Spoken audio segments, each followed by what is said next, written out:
आदरणीय मान्यवर व समोर बसलेल्या माझ्या भारतीय नागरिक, जय हिंद. माझे नाव कबीर विकास पाटील. मी इयत्ता दुसरी मध्ये शिकत आहे. आज 26 नोव्हेंबर.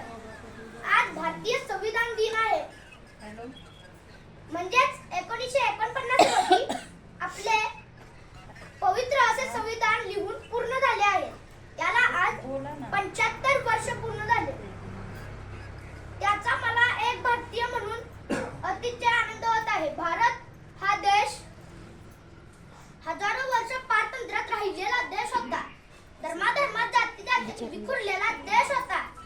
मूठभर लोक धर्म, पैसे व सत्तेच्या जोरावर बहुसंख्या लोकांवर सत्ता गाजवत गुलामांप्रमाणे लोकांना वागणूक मिळत असे.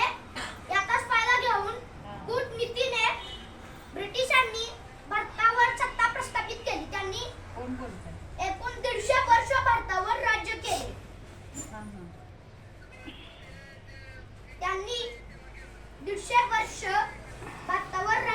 भारताला स्वातंत्र्य मिळवून देण्यासाठी अनेकांनी आपल्या प्राणाची आहुती दिली. त्याचप्रमाणे महात्मा गांधींनी अहिंसेच्या मार्गाने लढा दिला व अखेर ब्रिटिशांना भारताला स्वातंत्र्य देण्यासाठी मान्यता दिली.